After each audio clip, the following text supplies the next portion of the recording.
Hello everyone, this is Charu Gupta and आज के session में अगेन हम लोग बात करने वाले हैं कोविड 19 के बढ़ते हुए केसेस के बारे में। कोविड 19 लगातार अपने पैर हमें पसारता हुआ भारत में दिखाई दे रहा है।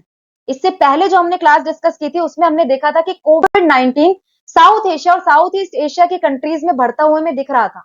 थाईलैंड, हांगकांग, सिंगापुर, चाइना ऐसे देशों से खबरें निकल कर आ रही थी कि कोविड 19 के एक्टिव केसेस लगातार बढ़ते जा रहे हैं। लेकिन तब हमने बात की थी कि भारत में सिचुएशन इतनी अलार्मिंग नहीं है। भारत में तो अभी 257 केसेस हैं और इंडिया में सिचुएशन कंसर्निंग नहीं है।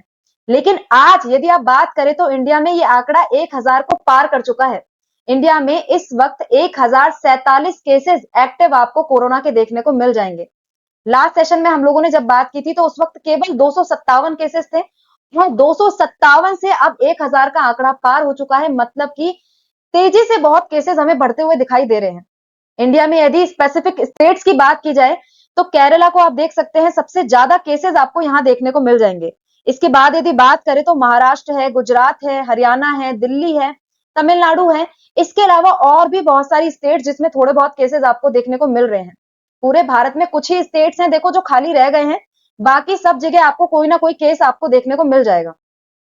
अब यदि कोविड 19 से होने वाली डेथ्स की यदि बात करें तो महाराष्ट्र में सबसे ज्यादा डेथ्स कोविड 19 की वजह से हुई हैं। 5 डेथ कोविड 19 की वजह से महाराष्ट्र में हो चुकी है। ऑल्दो केसेस केरला में ज्यादा हैं, 430 केसेस आपको केरला में दिखाई देंगे, लेकिन सिवियरिटी महाराष्ट्र में ज्यादा है।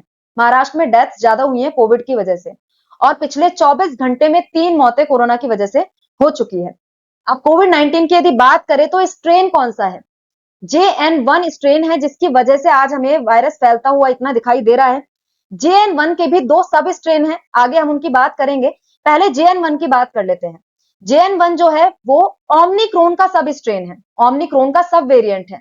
ओमनिक्रोन नाम आपने सुना होगा, जब कोविड 19 की सेकेंड वेव आई थी अगस्त 2023 में, उसमें हमने ओमनिक्रोन का BA286 का नाम का एक स्ट्रेन देखा था, जिसे पिरोला भी कहा जा रहा था। तो उस ओमनिक्रोन का ही एक सब स्ट्रेन है, सब वेरिएंट है JN1, जिसमें करीब 30 म्यूटेशंस हमें देखने को मिलती है। म्यूटेशंस का मतलब भी देखेंगे। फिलहाल के लिए आप देखो कि ओमनिक्रोन का सब स्ट्रेन सब वेरिएंट है JN1 और इस JN1 का सब वेरिएंट है NB181 और LF7। समझ में आया?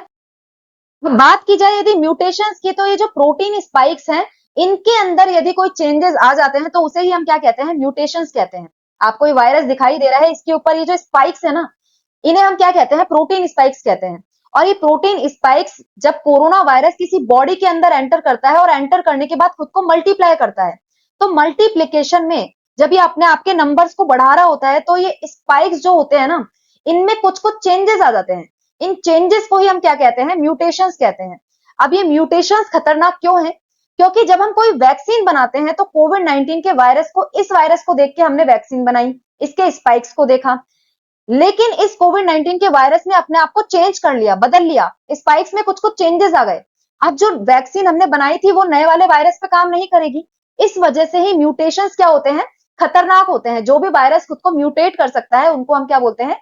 उनको क्योर करना थोड़ा सा मुश्किल होता है, उनसे डील करना थोड़ा सा मुश्किल होता है। इसके बाद यदि कोविड 19 के जो वायरस है JN1 या फिर इसके जो सब स्ट्रेन है, उनके लक्षण की यदि आप बात करो तो आपको नॉर्मल लक्षण इसके देखने को मिल जाएंगे, सिम्टम्स देखने को मिलेंगे। सिर दर्द हो गया, बुखार हो गया, सूखी खांसी हो गई, आंखों में जलन हो गई, या फिर और यदि हम बात करें तो स्मेल ना आना या फिर स्वाद ना आना।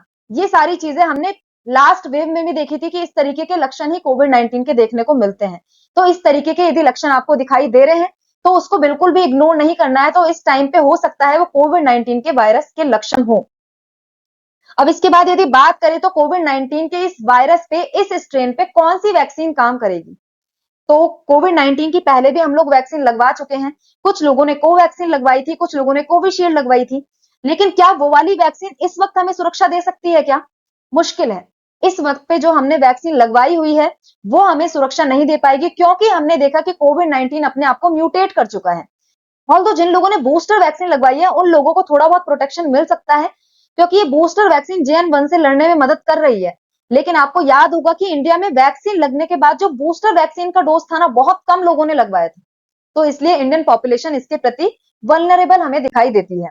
अब कोविड 19 पर फिर इफेक्टिव वैक्सीन है कौन सी? जब पुरानी वाली वैक्सीन काम नहीं कर रही तो अब नई वैक्सीन कौन सी है? तो यहाँ पे आप देख सकते हैं फाइजर बायोएनटेक है, जेपोमेरेन है, नोवावैक्स है, कोवोवैक्स है, मॉडर्ना वैक्सीन है।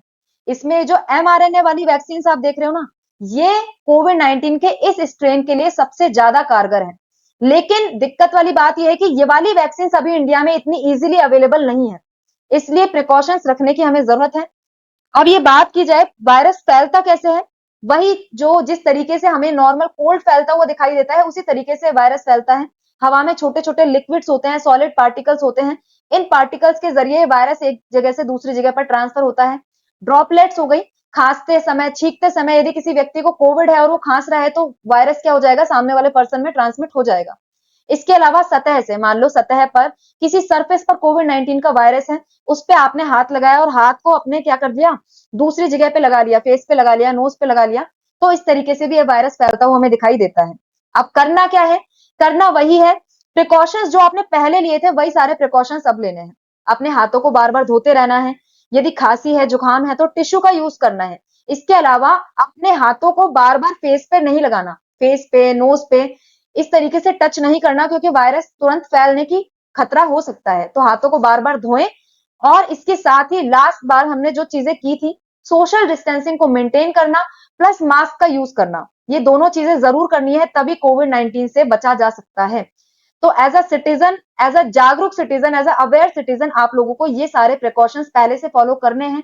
इंतजार नहीं करना कि कोविड 19 पहले जैसी सिचुएशन लेकर आए, लॉकडाउन जैसी सिचुएशन आए, उसका वेट हमें बिल्कुल भी नहीं करना। पहले से ही सारी प्रिकॉशंस लो, और यदि थोड़ी सी भी दिक्कत समस्या लगती है, थोड़े से भी सिम्टम्स आपको इस तरीके से दिखाई देते हैं, तो प्लीज अपने डॉक्टर को कंसल्ट करो। ठीक है, तो आज के सेशन में इतना ही है। आई होप आपको सेशन अच्छा लगा होगा। यदि अच्छा लगता है तो प्लीज इसे शेयर जरूर करिएगा, और चैनल पे नए हैं तो सब्सक्राइब करना भी मत भूलना। Thank you very much.